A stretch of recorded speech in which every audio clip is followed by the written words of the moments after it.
Hello and welcome back to the SNS Football Podcast. We are back again. It's been a bit of a long time again. We seem to be falling into a pattern of doing one about once every other week, but we shall try and get back to regular uploads on the on the YouTube. So yeah, we're not gonna talk about all the football stuff that's gone on because we will be here for literally 3-4 hours. And firstly, we don't have that time frame, and secondly, no one's going to watch 3-4 hours of us waffle on. Maybe later on, but who knows? So, as always, I am joined with Morgan, and I'm going to bring him in now. How are you, mate? I'm all right, thanks, mate. How are you? Mate, all good here, all good. We're here again to talk about everything football. To begin with, though, something not football related. I don't know if you are aware. We have hit 100 followers on TikTok, which is fantastic news. Hopefully, we can get a few of them over here because we are almost at 50 subs. So if you are watching this and you haven't subscribed, what you're doing, just hit it. It's free. We want to get to 50 subs. I think we're on 44, so about 6 away. So if you know anyone, your mum, your dad, your aunt, your uncle, your pet dog, your goldfish, get them to subscribe and get us up to 50 subs.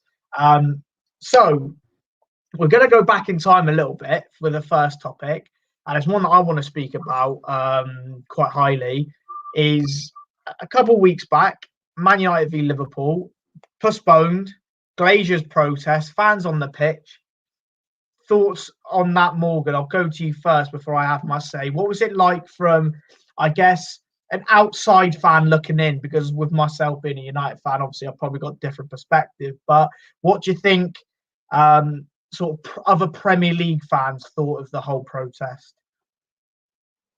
I definitely think that there was an element of, we feel you, we're with you. Obviously, we can't resonate to the exact extent because there aren't many clubs, obviously the so-called big six, that have these owners that tried doing it. But I mean, the protest, it was an example of the power of the fan base, especially with Manchester United.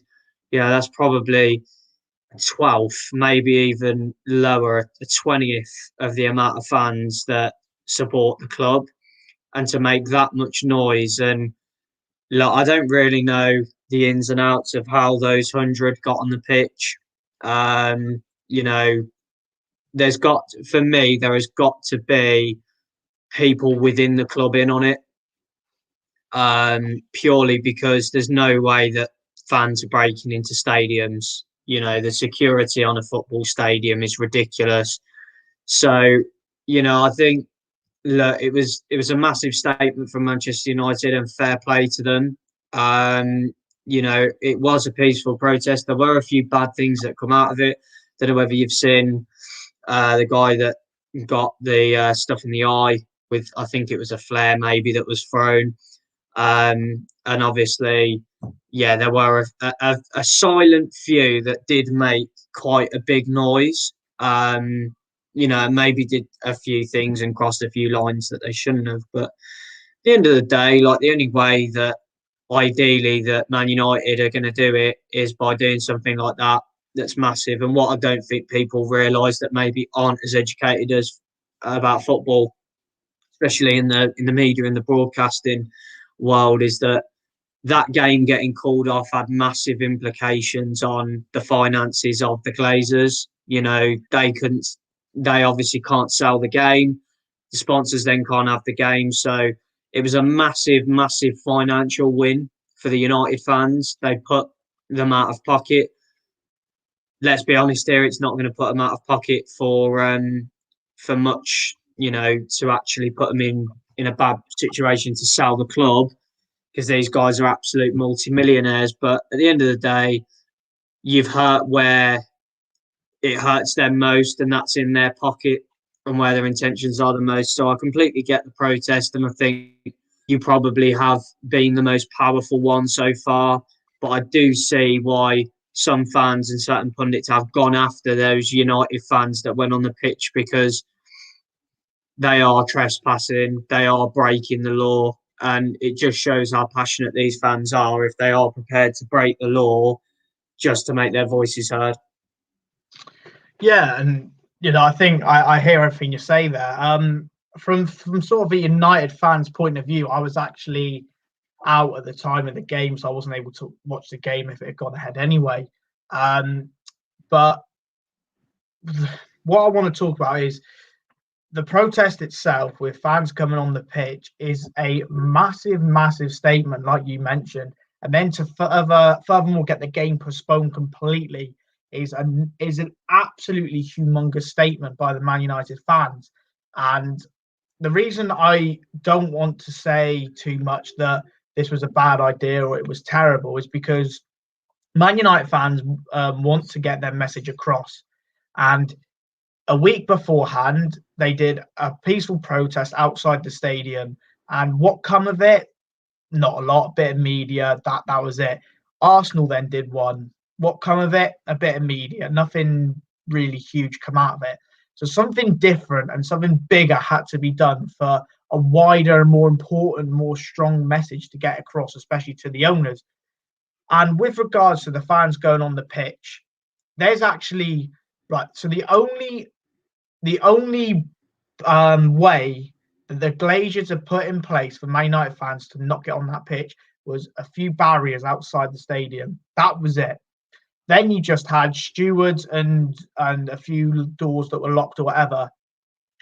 Those not all stewards. There was a couple stewards that were letting fans in, because let's be real, most stewards that work at football clubs are fans of the club, and they're probably behind the message of getting rid of the owners. So, I think by the end of it, there was doors being open or they were left open. I know there's one video of a guy kicking down the door to go in, which obviously is a little bit out of order, but the majority was the doors were open by stewards or whoever. And when the fans get on the pitch, again, I understand that a tripod was thrown, a football was nicked, a corner flag was nicked. In the grand scheme of things, what's that to Man United in terms of, stuff being broken? But then on the other hand, it's like, okay, there's probably a couple of idiots that have done that, and you're always going to get idiots, but a majority of the fans were proper fans, not hooligans or whatever, and they're there to speak about their club. And if you got Jamie Carragher coming out and defending the United fans, saying it was a peaceful protest and, there was nothing malicious, they were just getting their message across the way they wanted to, then you've really got to stand up and say, well, hang on a minute, that might be right. And look, it's a protest. There's no way you're going to have a protest where no one gets injured or no one gets hurt. I mean, obviously, I've seen the picture of the policeman. However, this is the message I was trying to get across. There was a Chelsea fan speaking to me, and he was sort of saying, I don't get why you're doing it. I think it was too violent, etc., etc. And that's fine.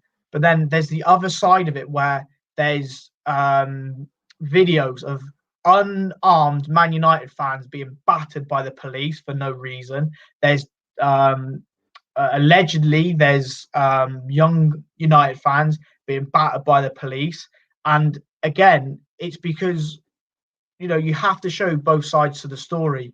Like, the police was bang out of order for a lot of that day because they are hurting unarmed Man United fans just trying to get their points across. And just because they're there in their thousands doesn't mean that there's anything violent in sort of what's happening outside the stadium or even in it. So the protest itself got the message across loud and clear. And to be honest, I was so proud to be a United fan that day, because to get the biggest game in English football postponed shows you that if the United fans don't want that game to go ahead, you've got to stand up and actually listen to why this game is not going ahead. And again, we decide when you play is the message. And it'll be very, very interesting, because I think we've got Leicester at home tomorrow. Be interested to see what happens with this one.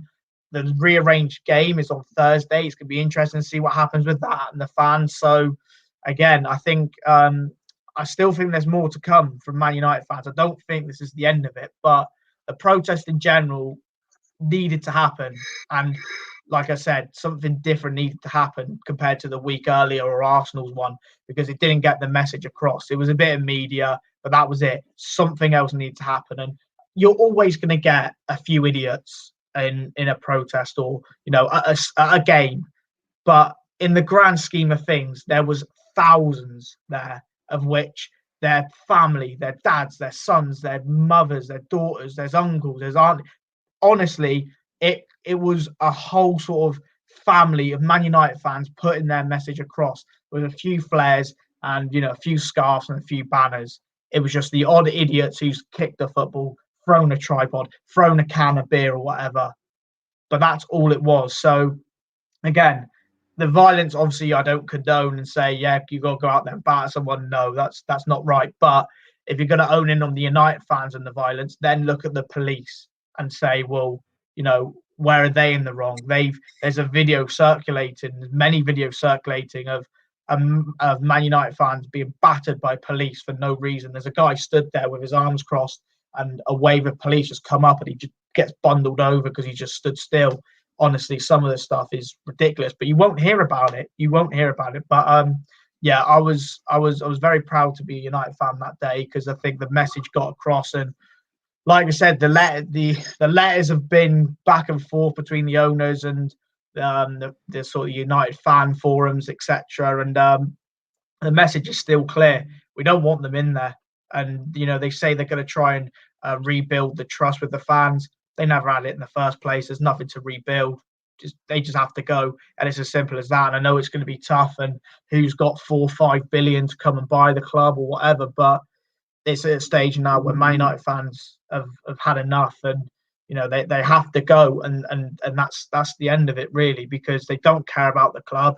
Even they tried interviewing Avram Glazer when he was in Miami or somewhere in America. He didn't answer a single question. He just stayed silent the whole time, and it just shows you they do not care. They do not care about Man United. They only care because we bring in the money, and then they probably pump that into Tampa Bay.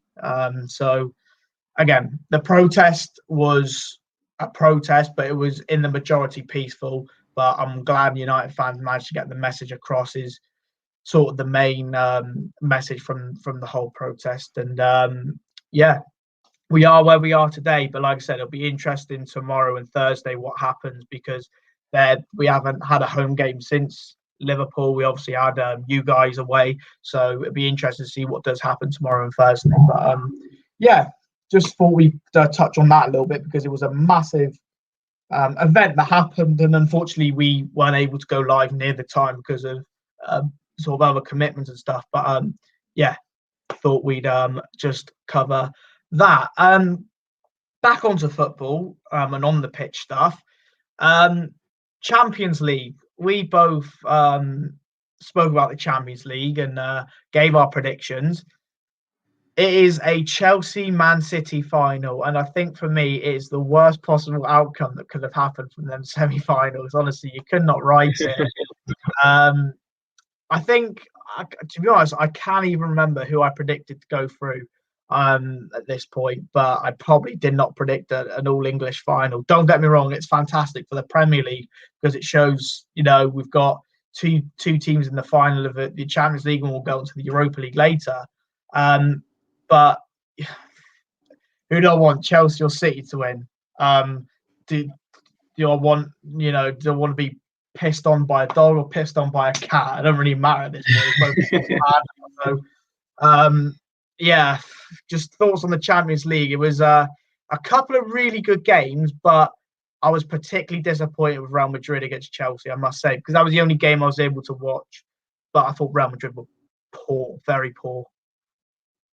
I obviously predicted for it to be an all-English final. I just knew that the positions that both Chelsea and Man City were in, the managers that they have tactically, I knew that Pep wouldn't, bottle it this time. And I knew Tuchel would know get the better of Real Madrid. In terms of the two games, I was personally more disappointed with PSG. I think PSG were easily, out of the four that played in a part in the semi-finals, the worst. I think PSG were absolutely horrendous. The game at the Etihad it was like watching City play like Crystal Palace. Genuinely, City made them look so inferior to them. It looked like City against a mid-table Premier League side. And I know, granted, PSG didn't have Mbappe, but Neymar was just ridiculously poor. Foden and Mahrez really did show Neymar up, and I think over the two games, I think both Mahrez and Foden have showed Neymar up completely. And we're looking at a guy that is branded world class and went to PSG to be the man to almost carry them to a Champions League. And I tell you what, in my opinion, I think he was one of the worst players on the pitch in both games. I think he was so poor. His attitude to losing the ball and his ball retention was shocking. There was a point where he lost the ball on the edge of the box when they were like losing the game quite heavily. And his reaction, he just stands there. And I think it was Verratti said something to him. And all of a sudden he goes like lambasting into, I think, Gundogan. And Gundogan just sidesteps him and gets a shot away. I just thought that just summed up PSG over the two legs for me. You know, they get the first goal in the tie, but Keylor Navas has two. Well, Keylor Navas and the Wall have two absolute stinkers. And for me, that game was over in the first leg. There's no way that you're going to Man City, who barely concede a goal, especially at home. There's no way that you're going to put two past them and go through without them putting one in your net, especially without Mbappe. So, and then Chelsea, Real Madrid, I thought, again, all Chelsea had to do was get that away goal in the first leg, and I thought they'd go through. I think Real Madrid have been pretty toothless for the whole tournament, if I'm being honest, and Liverpool and Atlanta really didn't test them. They really didn't test them, and I thought Chelsea did exactly what they needed to in both games, in that Tuchel went a lot more attacking in the first game, got the goal and set them up. Yes, they conceded, but they still had that away goal. And in the second game, Chelsea looked so much better than Real Madrid, so much better. And we're looking at two European giants in PSG and Real Madrid just being brushed aside as if they're West Brom and Fulham going to City and Chelsea. It was really dominant performances by both Chelsea and City, and I actually think both scorelines respectively flatter both of Real Madrid and PSG, because I think it could have been an awful lot more, especially for Chelsea.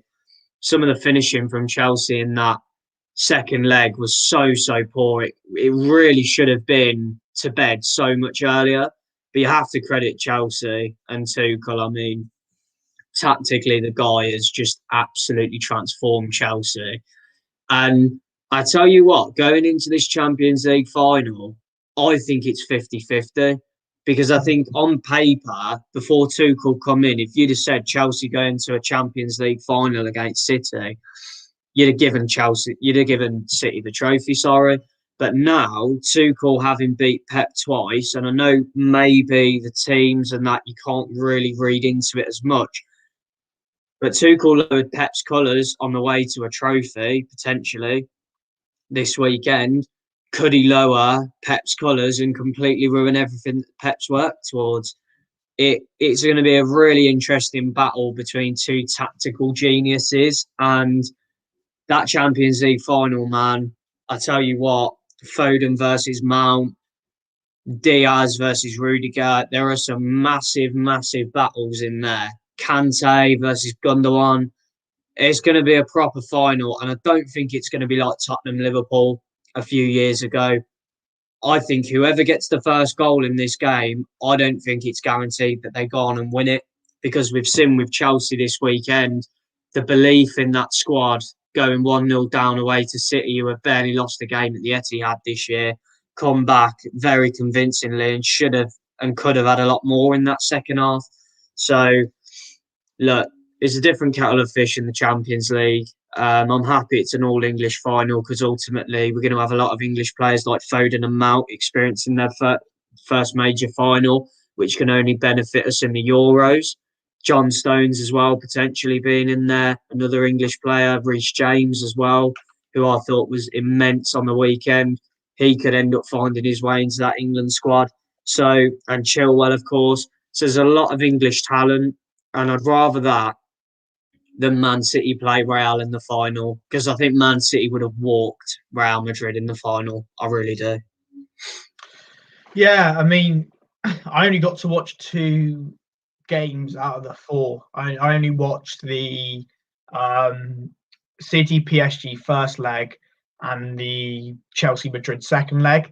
And for the PSG City game, honestly, PSG could have been 4-5 up at half time. But with every chance they missed, you were just like, are they going to hold on and win 1-0, or is City going to score? And City scored 2, but the manner in which both goals went in, you just thought, how on earth have City got 2 goals away from home against PSG?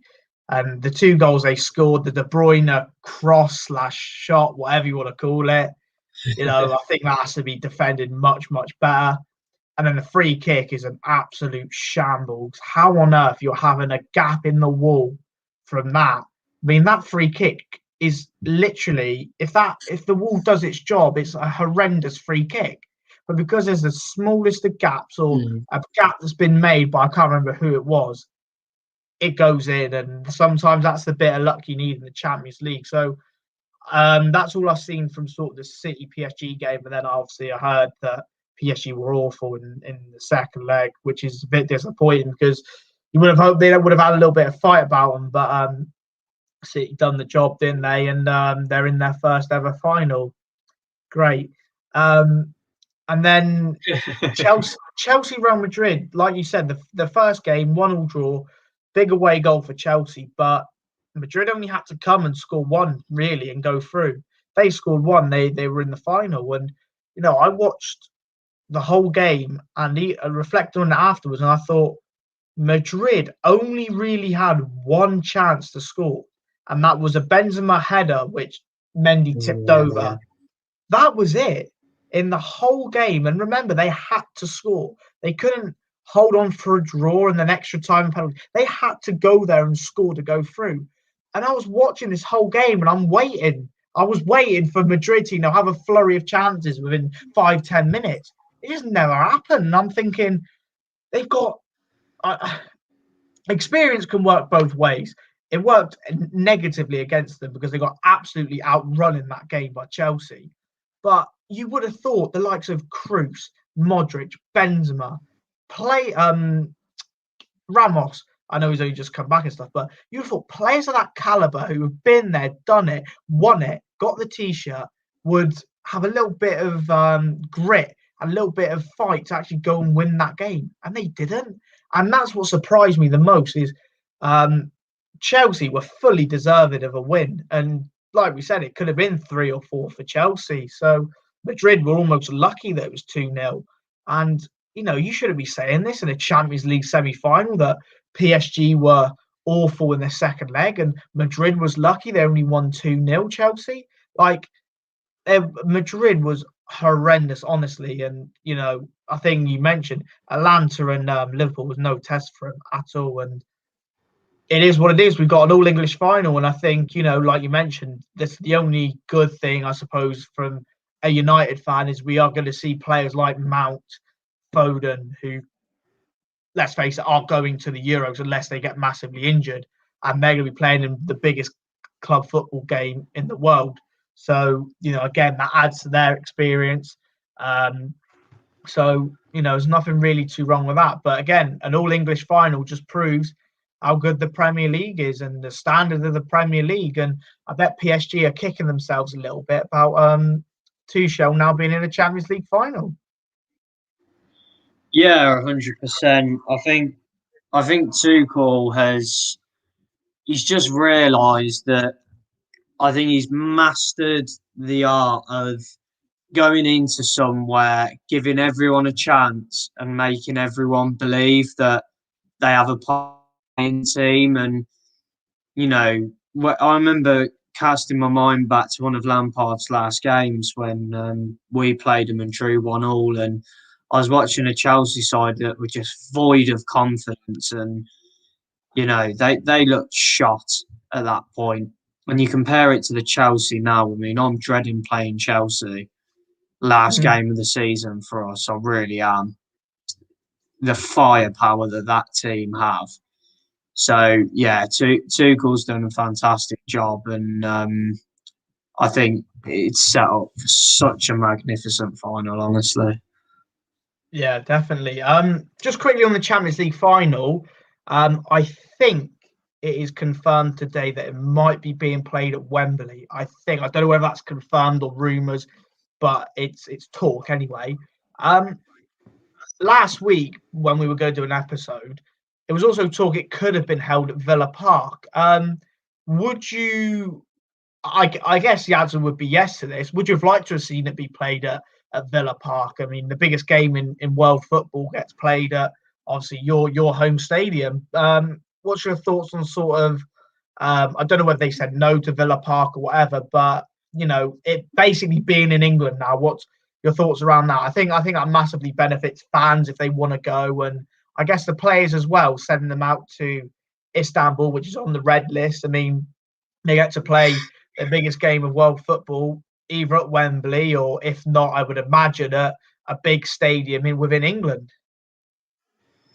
yeah, I think obviously it would have been great to have it at Villa Park. The problem is that Villa Park would have had to have had extensive stadium enhancements to actually place the final, because even though there's not fans there, the stadium has to have a certain capacity. It has to have certain facilities actually on the site. I think Villa Park, I think it was very clever from Villa. I think they more did it to push the final actually being in England, because I think deep down, I think they knew the final would not be played at Villa Park, even though as much as people want to laugh at the fact that Villa have stepped up and tried to take it, winning the biggest trophy in Villa Park. Villa Park is a very historic stadium, arguably one of, if not the most historic stadium in England, especially if you cast it back to the early 1800s when it was first built. And, obviously Villa being European Cup winners, at the end of the day, it wouldn't have been it's not like it's getting played at St Mary's, for God's sake. But I think it was more to push and expose UEFA a bit and go, look, if you're not going to play it in Turkey, surely, if the worst comes to worst, we're here. And I think that's pushed them now to potentially send it to Wembley. But I've also heard as well that apparently it might be in Portugal, because then I think there is a problem with UEFA having it at Wembley. I'm not 100% clued up on what that problem is, but I think, isn't it like one of the playoffs is on the same day? The championship playoffs is on the week that they are trying to get it, and obviously the EFL are playing hardball and not moving it, because that's been their playoff date for God knows how long now. That's been their designated playoff dates, and I don't think they want to move them, which is fair enough. So apparently it might be being held in Lisbon, which is an amber location. So it would be a suitable location in terms of COVID, but I really just don't see why it can't be in England. Like, it's two English sides, for God's sake. We've had a global pandemic. I know there's a lot of ins and outs, but just change the venue, man. Just have it in England. I feel as though this is very, very similar, obviously minus the fact that back then fans were obviously in full flow and now not so much. But I feel this is very similar to the Europa League final between Arsenal and Chelsea. Baku. In Baku, where I think they got 10,000 tickets each, maybe, probably less. And literally, I think it was 4K. Yeah. And if you put both of them teams at Wembley, Europa League final, they would have sold it, absolutely sold it out. So I feel as though we're in a similar situation. Obviously, fans can go, but it's not going to be full capacity. Or some countries are, some countries aren't. I don't know how it plays out, but yeah, I think it's a very sort of similar situation as the fact that stick it in England, and you could possibly have more fans there than traveling to the backwards lands of Turkey or whatever. But yeah, it is what it is, and we'll move on to the greatest European competition of all time, the Europa League. The semi-final curse is over. We've done it. Do you know what? I tell you what, though. See, we got away with it. My God, United did everything. United did everything in their power to bottle it. I mean, David De Gea deserves an OBE if you go on to win it. I saw some absolutely ridiculous stat that Roma's expected goals on the night was 6.1 or something absolutely horrendous. And I watched just in the highlight reel, because I did flick in and out of the game. I was mainly watching Arsenal, and that toothless shower of poo. But either way, in that highlight reel, it was just save after point blank save after point blank save.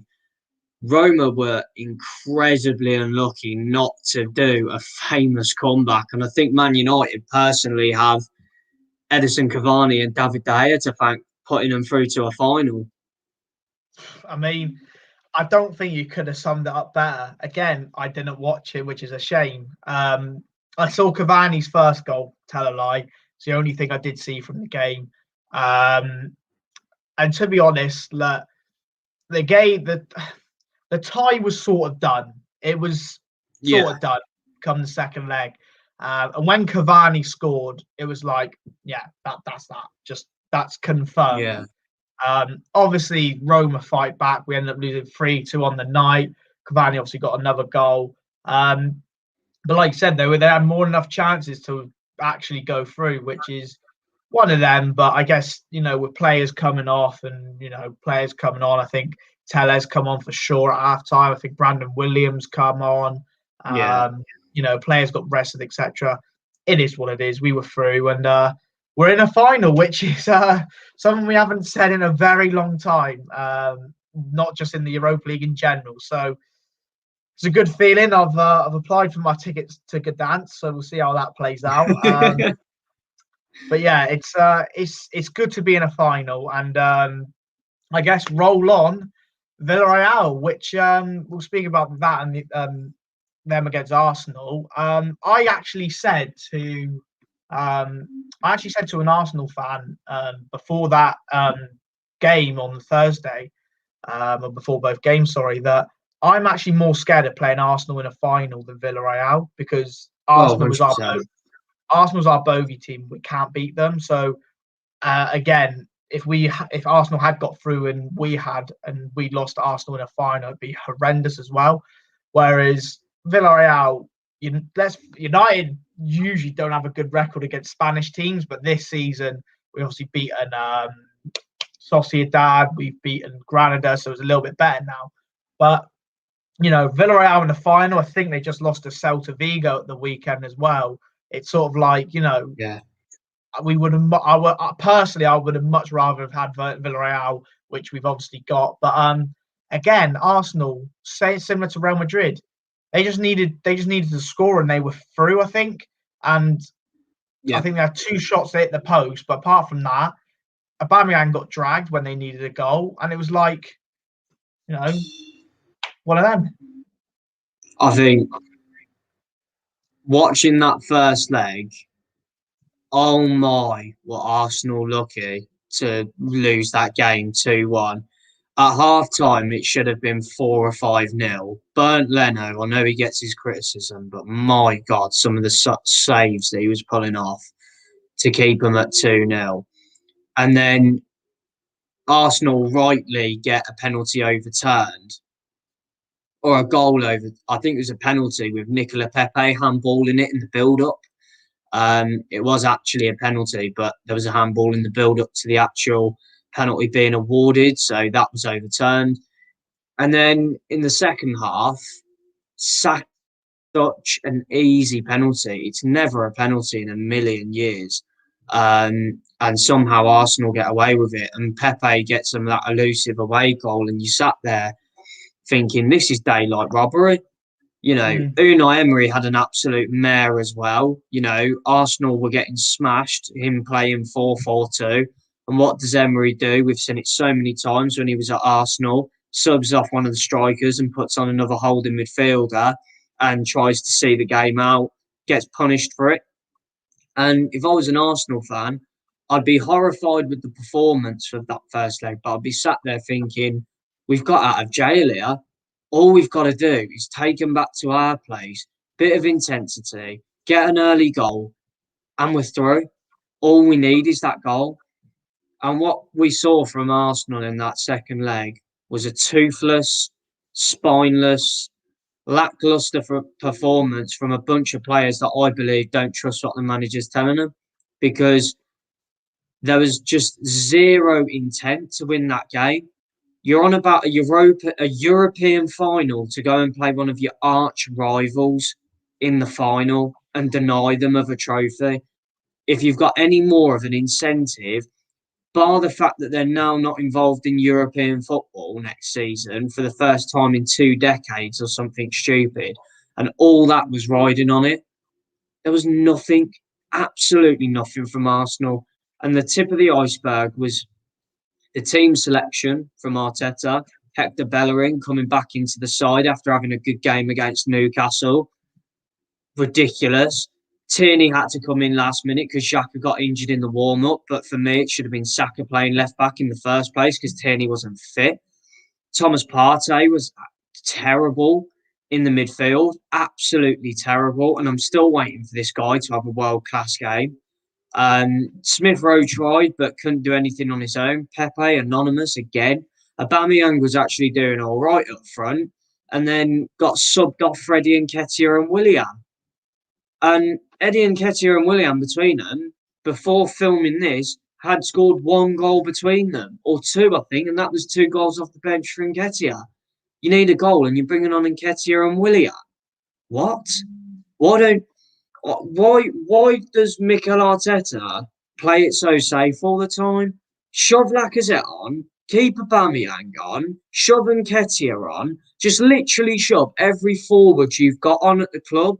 Everything's riding on it. You would have thought his job was riding on it, his managerial career's riding on it, everything. And what did he do? Subbed off Aubameyang and kept 1 player up front. In a European semi-final, with 10 minutes to go, he doesn't put 2 up front. Even Dean Smith, in Villa matches, puts 2 up front with 5 minutes to go in a Premier League game that's got no meaning. Why does Mikel Arteta not put 2 up front in the biggest game of his managerial career? And lastly, before I let you obviously say your piece, Arteta playing the false 9 in the first leg was the tip of the iceberg for me. That was him gone. As a manager, all credibility is lost. It's your biggest game of the season, biggest game of your managerial career. And he goes in there without a striker. He goes in there playing Smith Rowe as a false 9. And it didn't work. And it looked horrific. And I almost think that Arteta tries to be too clever. And that was a prime example of him just being too clever. Just play a striker up front, for God's sake. What's this false 9 rubbish? You haven't done it all season, and in your biggest game of the season, you decide to change everything. It makes no sense. They employed a manager who is learning on the job and inexperienced. We're talking about Arsenal Football Club here. Not a rubbish club like, no disrespect, with no history, like Tranmere Rovers or something. We're talking about Arsenal, for God's sake. And they're employing a manager who's just got no experience. And I've lost all faith in Arteta becoming a good manager after watching them 2 games. Because he even said in his press conference afterwards that he thought Arsenal did enough to go through over the 2 legs. I don't know what games he was watching, but I tell you something, Villarreal didn't have to break a sweat to go through to that final. And for me, Man United have already won the trophy. honestly, Villarreal are such a poor team. They've got Etienne Capoue in their midfield and Francis Coquelin, for God's sake. Like, you're literally playing a team of Premier League rejects. It'll be mental if Man United don't win this final. For me, it'd be a sackable offence if Ollie lost the final. That's how confident I am that you guys have to win that Europa League. You're never going to have a better chance of winning the Europa League playing Villarreal, man. Honestly, they were so poor in that second leg, but they didn't need to do anything because Yeah. Arsenal sideways, backwards, just nothing. Honestly. I think on the topic of Arsenal, um, I'm not going to elaborate too much because I think you've covered it well, and you would have seen more than me in the game. Firstly, who the hell do you think Arsenal fans want to win in this Europa League final? Man United or Unai Emery? I mean, jeez, it's a bit like me for Good the evening. Champions League, isn't it? Good evening. Yeah, very good evening for a couple of good evenings for Villarreal. Won it in that tie, but Arteta is still in a job after them getting knocked out. They obviously we'll speak about the West Brom game a little bit because they obviously won that. How long do you give him? Because there's Arsenal fans calling for him to be gone. I think the only thing keeping him in the job was the Europa League and the fact that they could have won it. You know, they were in a semi-final. They could have got to the final and then possibly won it. And that obviously could have sparked a massive, oh, he's won a European trophy, whatever. But he's out of that now. They're 10th or whatever in the league. They could finish bottom half of the table. How much more do you have to take as an Arsenal fan for him, or how much do Arsenal have to take before they get rid of him? Because surely it can't get worse than this. They're not going to be in Europe next season, like you said. So when does he go? Because for me, I think I think he should have been gone a long time ago. But again, I know I said ages ago, you've got to give him the money and the tools and the right players, but Arsenal aren't going to give him that money and then players because who's going to go to Arsenal now, realistically? I mean, then they haven't got European football. So the only thing that would bring good players in is a managerial pull because when Man United were Louis Van Gaal first season, we didn't have European football. Van Gaal still brought in Falcao, Di Maria. We had Rooney, Van Persie, players like that. We still had a good crop of players. Whereas with Arsenal now, I don't see the pulling power of Arteta bringing in players or whatever. Like, when does Arteta go? Because let's face it, I think we both agree he has to go now. But when? When do they get rid of him? I think the reason why he's not gone is because their owner lacks ambition, and ultimately Arsene Wenger masked over the absolute embarrassment that the Cronkies are at Arsenal Football Club. I think that's clear to every Arsenal fan now, and I think any Arsenal fan who hounded Arsene Wenger out the way they did, I think will have an element of remorse now. They're taken back in a heartbeat. I'm telling you, they were taken back in a heartbeat. And I think the phrase "be careful what you wish for" has definitely become, something that now Arsenal fans look back on. And I know hindsight's a wonderful thing, and don't get me wrong, I do agree that at the time that Wenger left, he needed to go. But what Arsenal fans needed to realise is that the rebuild process that the club was going to have to go through, because bear in mind, Arsenal had a declining team when Arsene Wenger was still getting them top four football. And it just shows that when you haven't got a world-class manager in, he can't work miracles with poor players. I'm not blaming the players solely because I think Arteta's decisions this season have been somewhat a joke at times. Well, Emery got sacked for less. He got them to a European final, and I don't know where he's finished. I think league, six-ish. I want to say. I think they believed though that Emery was going to keep them within a top four place. I genuinely see a world which the Conkeys actually think that doing what United have done with Ollie is the way to go about it now, and just bring in an experienced manager like Arteta. And I know Ollie had jobs before, but in terms of inexperienced at the top level, and just let him make mistakes, let him learn, let him develop, let him progress, and that hopefully he's going to develop the youth players like Ollie's done at United into regular first team players and get them back up to where they need to be. Do I think that Arteta is the man for that? No, I really don't think that he is. But unfortunately, what you've got to think is who else out there is actually going to take the Arsenal job? Like, seriously, who is actually going to take it?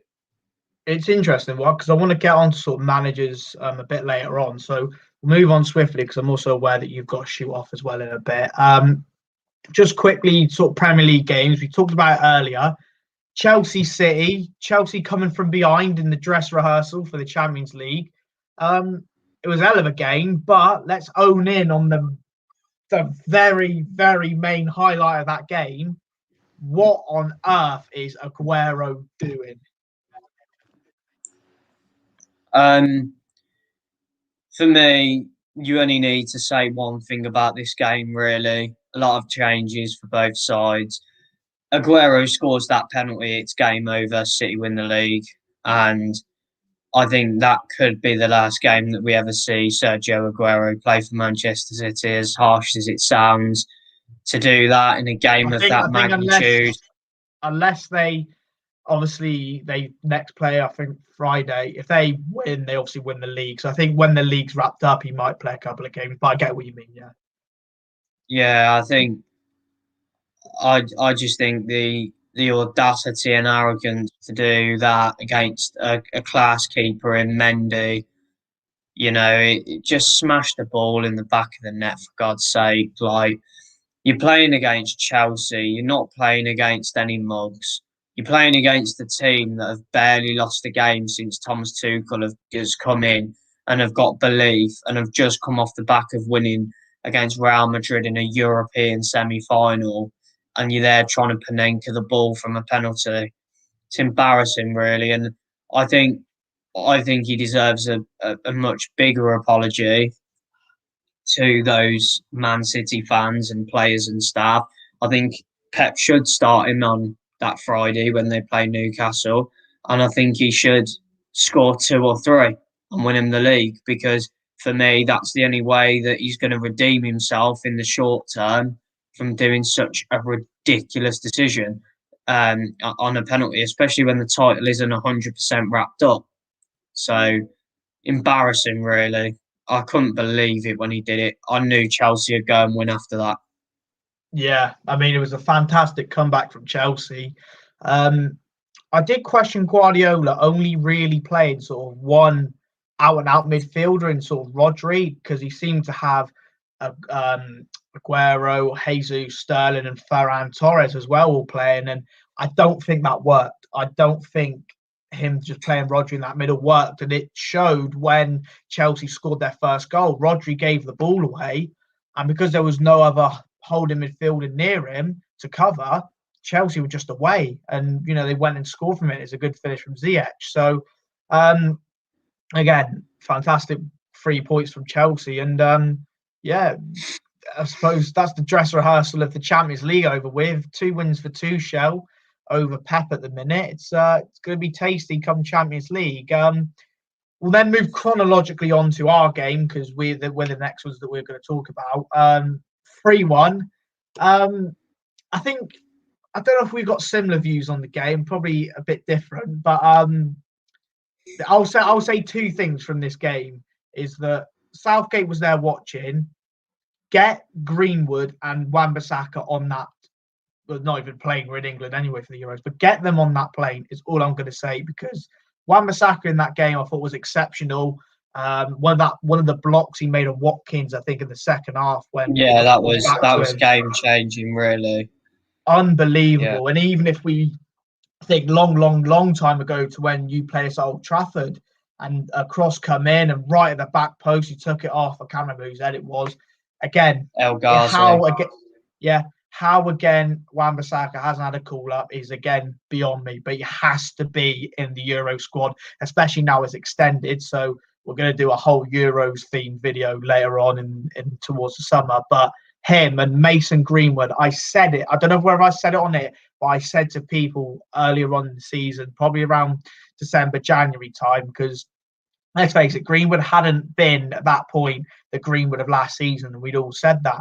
But I said if Greenwood could get a run of form together, start banging in some goals, getting some assists, really being a big player for United, I reckon he could get into that Euro squad. And it's exactly what he's doing. And I think in terms of the strikers England have got, when you look at the likes of Calvert-Lewin, Danny Ings, I don't think there's a better finisher apart from Harry Kane than Mason Greenwood. And I know that's probably putting my neck on the line, but that kid is unbelievable on both feet. And, you know, if he's playing up against an England centre half in Tyrone Mings and he's doing things like that, you have to think, you know, does he need to be in that squad? Because for me, if he carries on, I genuinely think he should be in there. But it was a good game to watch. I'm not going to doubt that. And like I said, the title race is back on, baby. 5 wins we need, and City just to not win against Newcastle, Everton, and whoever else they're playing. But we can dream. We can dream. I was just personally very very disappointed with Villa. I thought first half we were phenomenal. I thought the pressing from us was very good. The goal, perfect example of that.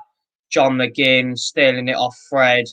That finish from Traore is probably up there with one of our goals of the season. What a phenomenal finish from a player who recently, over the last few games, has stepped up massively. And that's what you get with Traore. You just get moments of brilliance. And yeah, it was poor defending from Lindelof, but you cannot fault a finish of the calibre like that.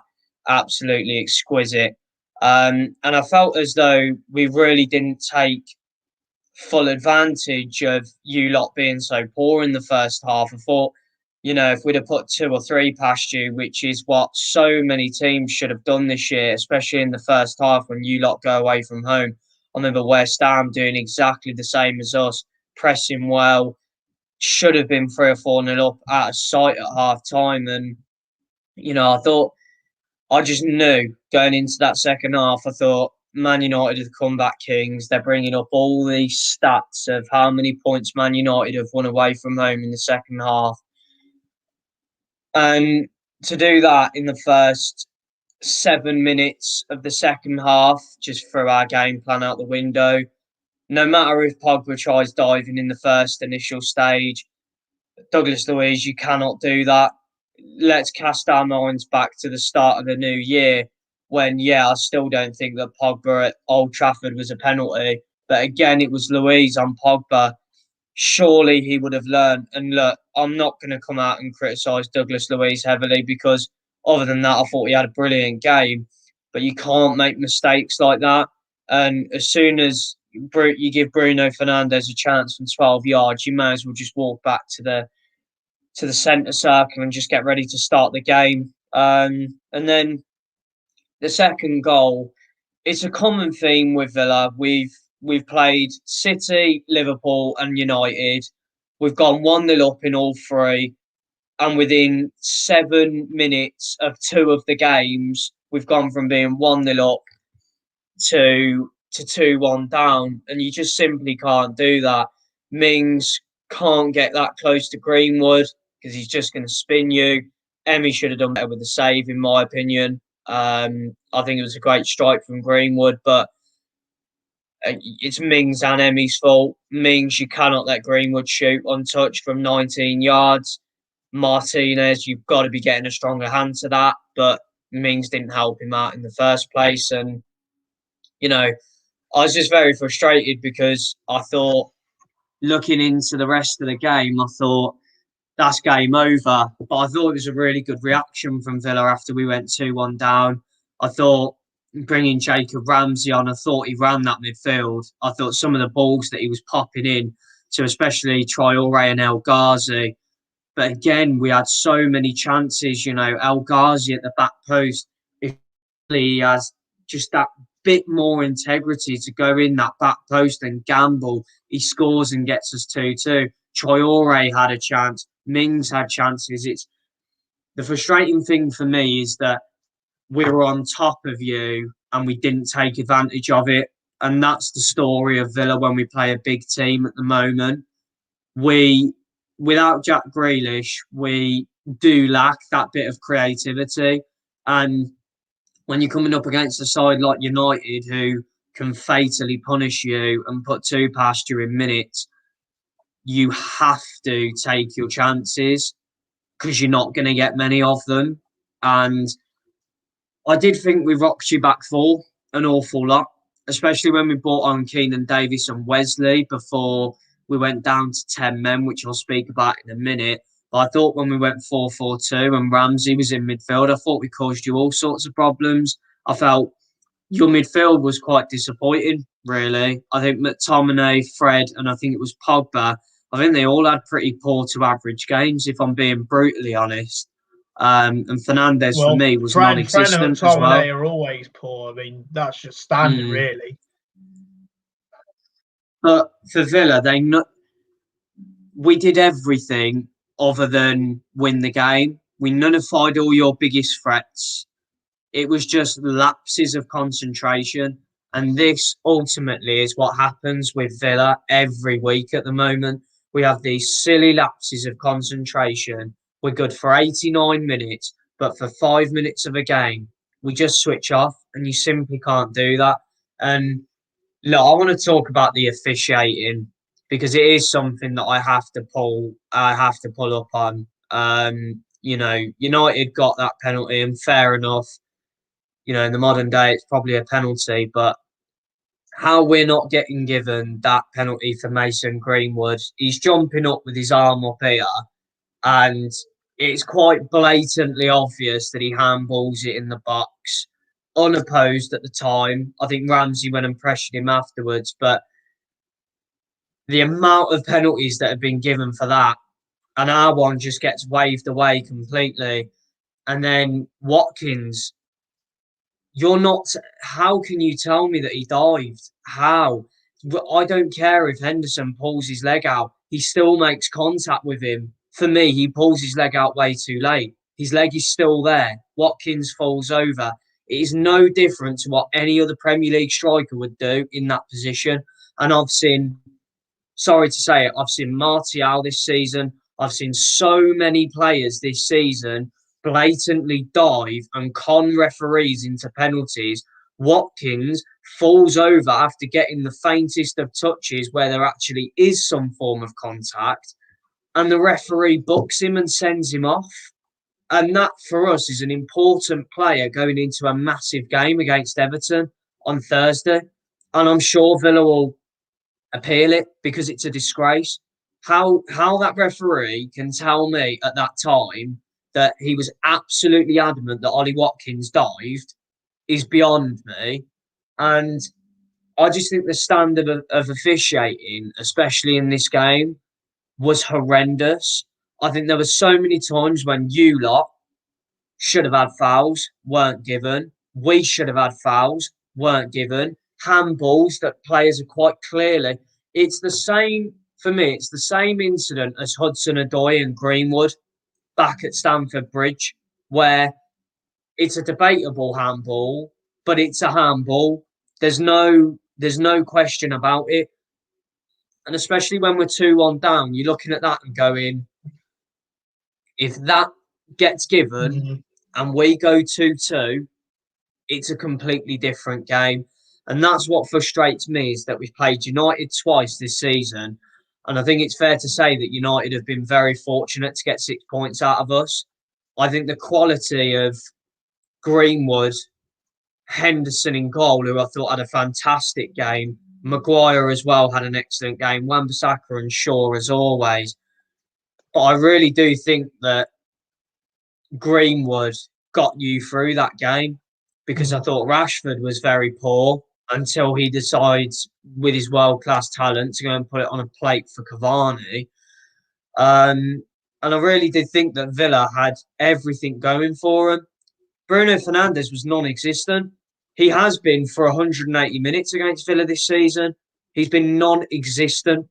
And the fact he's been nullified and we've still lost both games, that's what annoys me, is that we've quite clearly focused everything on nullifying Bruno when realistically we should know, especially from what Greenwood did to us last season, especially Tyrone Mings. Mings was the one that didn't go out to him last season.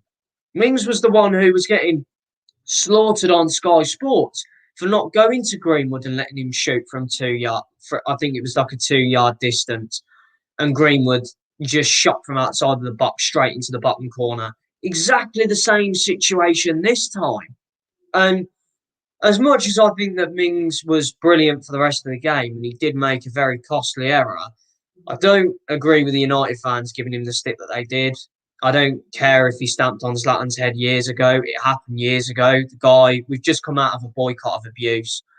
And the abuse that both Douglas Luiz and Mings were getting, unacceptable. And don't get me wrong, Villa fans were doing it as well. And they're just as accountable. But the abuse that them two especially were getting, absolutely disgusting. And it has to be cut out. And that has to be said. But for me, it's just, when you look at United's bench, and you think, they haven't brought on Cavani yet. Oh, no. They're bringing on Cavani. It's 2-1, and they're bringing on the most, in my opinion, one of the most lethal finishers in Europe, who's off the back of scoring a brace in the Europa League. And you're just sat there thinking, we are screwed. If United hit us on the counter-attack, which is what they played for the last half an hour of the game, it's over. It's over. And what a header. You can't...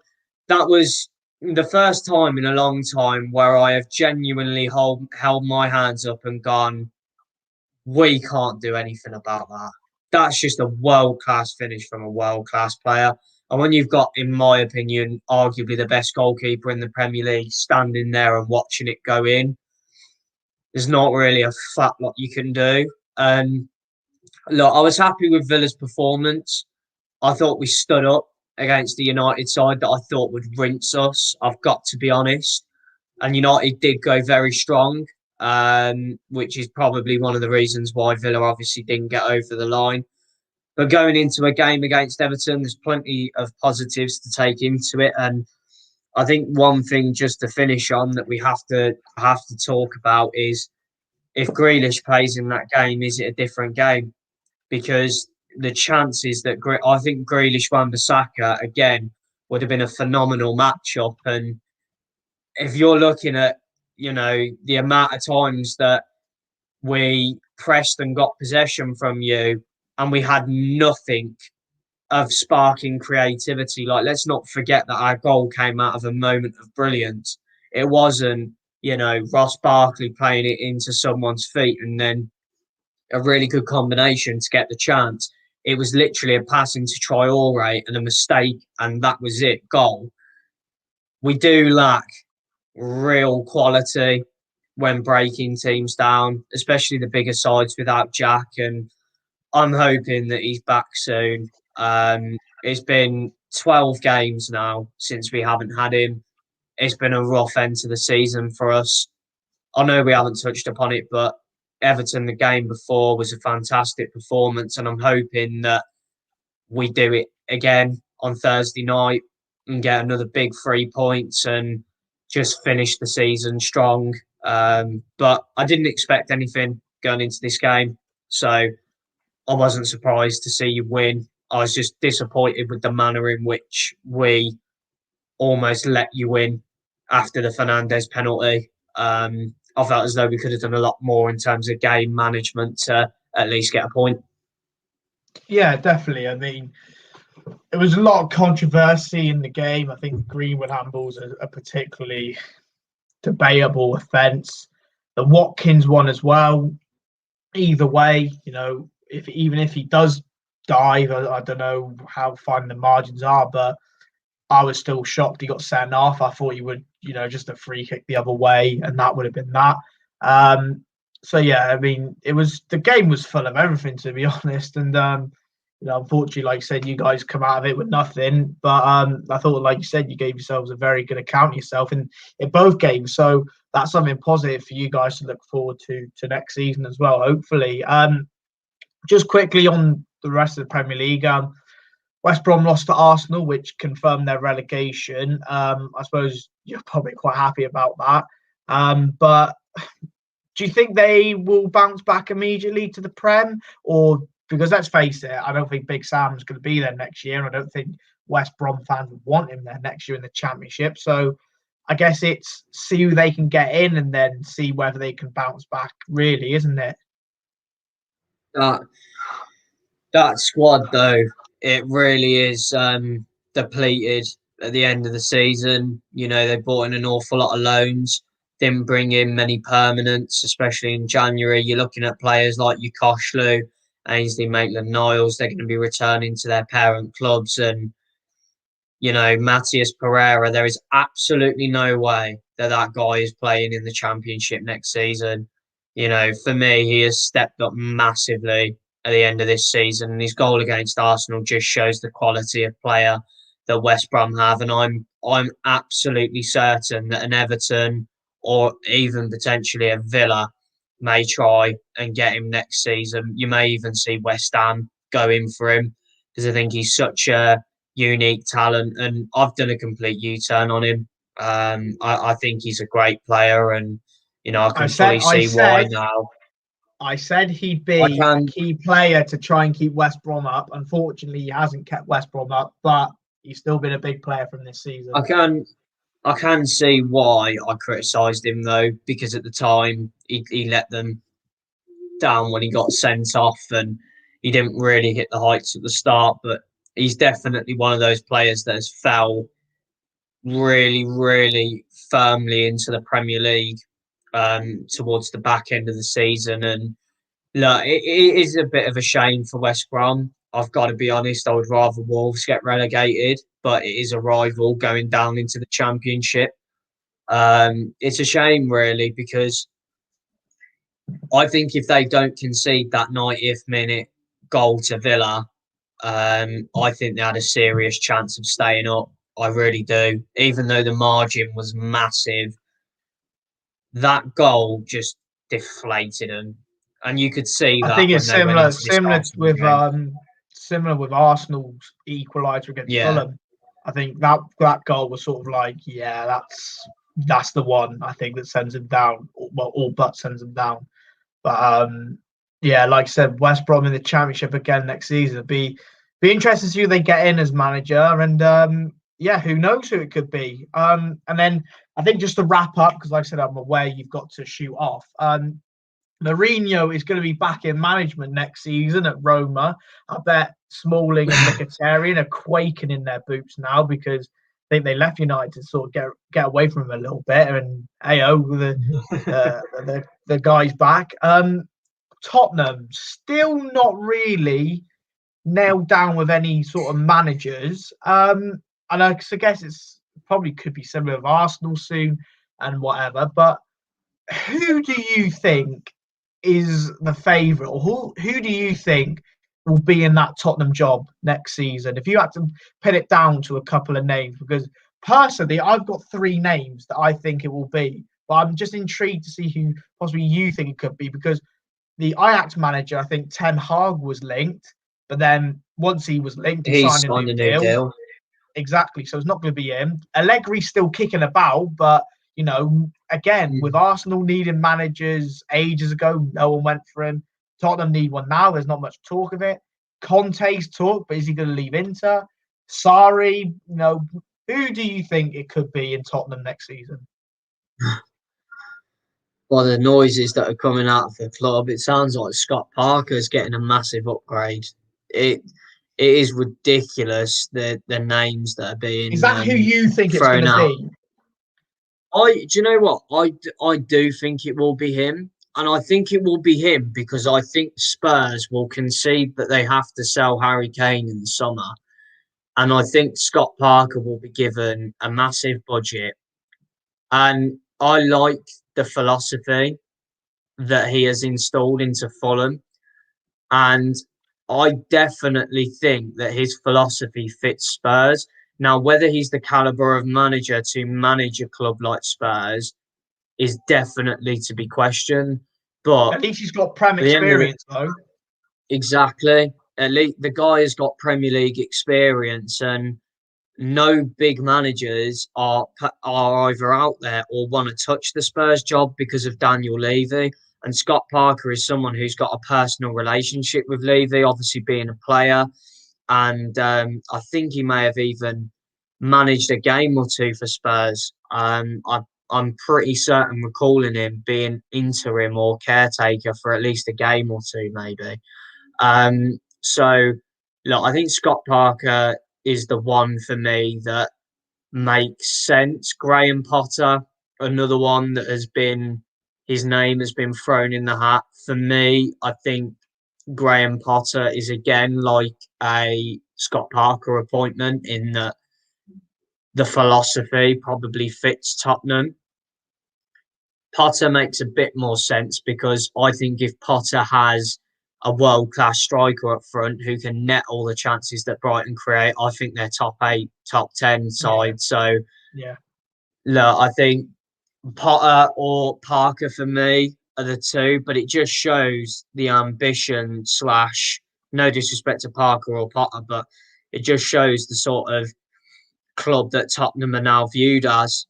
And I'm really interested to see what happens at Spurs this summer because if Harry Kane goes, I genuinely think we could see another Arsenal this season in that they will finish mid-table because I think Spurs are a mid-table team without Harry Kane anyway. Quite frankly, I think him and Son carry that team so hard. At times it's unbelievable. So, yeah, for me, Potter or Parker, I'd personally like to see Scott Parker, purely because look, Man United have given Ollie the job. Ollie got relegated with Cardiff. Look at what Ollie's done now. After he's had experience getting relegated with Cardiff, he knows the league. Maybe Scott Parker is exactly the same. Maybe he's going to go to Spurs, sorry, and it may take him 3 or 4 years. There may be a lot of Parker outs, but the end goal, they have a much better project, and they have a philosophy installed into them. Spurs are a mess right now. That performance against Leeds was horrific. Exactly, and just touching on that, I think that all but confirms sort of Europa League football possibly for them next season. I don't think top four's on for them. Just quickly on Ollie, like you mentioned, I think he's won the debate of Ollie, Lampard, and Arteta. I think that's put to bed now. But then back onto Tottenham, like I said, if Kane goes, I think Son could go this window as well. Which, if they both go, is like I can't even put into words how big that is. I think just one of them going is massive, but if both of them go, that is humongous. But I'll give you 3 names, which I think it will be, and you've already mentioned one of them. Graham Potter. Parker's an interesting one. I didn't have him down, but I think that is an interesting point. Parker, I would like to see him get it, and I think, like you said, it's going to be they're going to have to give him a lot of time. But I think if Potter gets him, they'd have to give him the same time as well. But I think because Tottenham haven't been linked with a big name, there aren't really many out there. I think they're going to have to resort to what's the best of sort of the bottom half of the Prem that we can sort of nab and say, come to Tottenham because, we're a bigger club. I think Potter's one. I think Nuno could be one. See if they can lure him away and give him a chance at a big 6 club because I think he deserves it because let's be real. Yeah. I know this season that Wolves haven't really lived up to previous seasons, but I think being in the Europa League or whatever stage they got to, I think that's as far as he can take Wolves, to be honest. I don't know if there's any, further than that, like unless they had a Leicester type season where they got top 4 or won the league or won a Europa League. I don't think they can get further. So I think Nuno's an interesting one. And I think very similar to Pochettino and that situation, I think Hasenhüttl could be an interesting appointment if they were to try and get him. So I'm inclined to say one of them three to get the Tottenham job. I think it'll be one of them. I think, lastly, touching up on it, I think Hasenhüttl would have been the perfect appointment, but the problem you've got is that his Southampton side have gone very unnoticed over the year, this calendar year. Their form has been absolutely horrendous, and I know they got slapped 9-0 by United, but I saw some ridiculous stat that they've won one of their last 15 or something incredible. And it just sort of looks like there may be a few cracks starting to seep through at Southampton. So for me, I would be staying away from Hasenhüttl because I think he has shown frailties, especially this season towards the back end. Nuno, yeah, I'd probably, for me, there's three candidates in this, and that is Nuno, Parker, and Potter.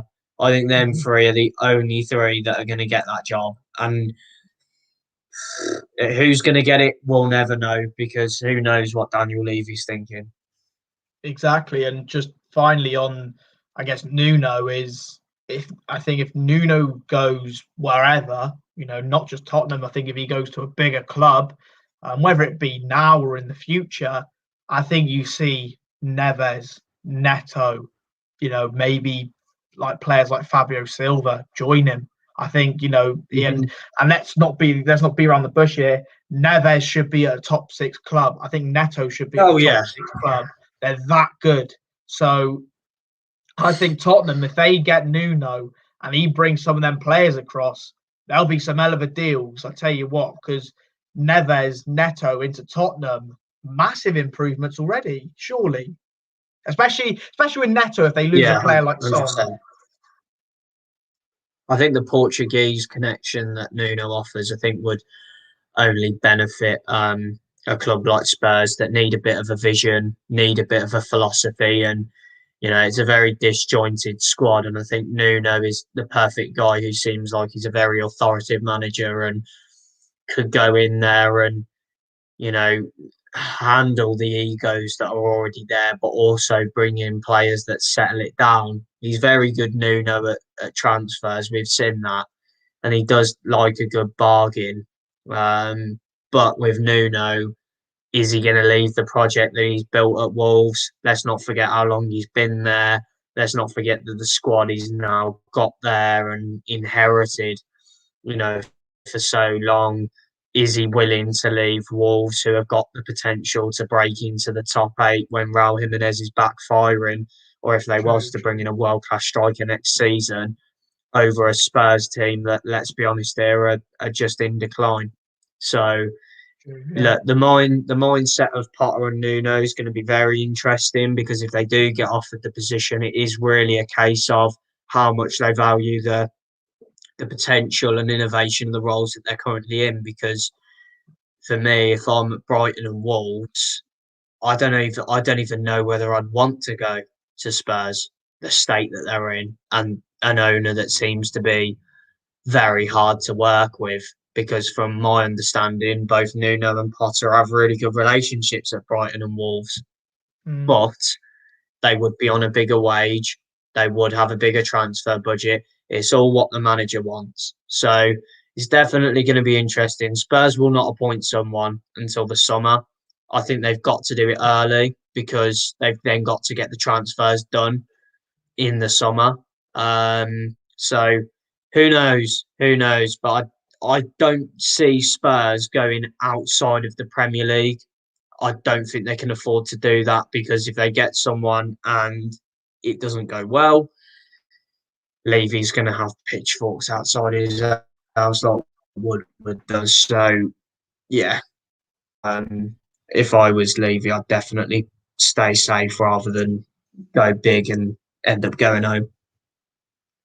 Yeah, fair point. I think we're going to wrap up there. We've covered quite a bit. I know not everything, but like I said, we tried covering everything. We'd be here for 2-3 hours. So, we've tried to condense it a little bit onto sort of the key points and stuff. Morgan, as always, mate, appreciate your time. Thanks for joining me. And, I suppose the last thing to say is good luck to Villa against Everton, and obviously United have got a massive couple of games to try and keep the title race alive a little bit, just till Friday, I guess. So yeah, if you have enjoyed, please.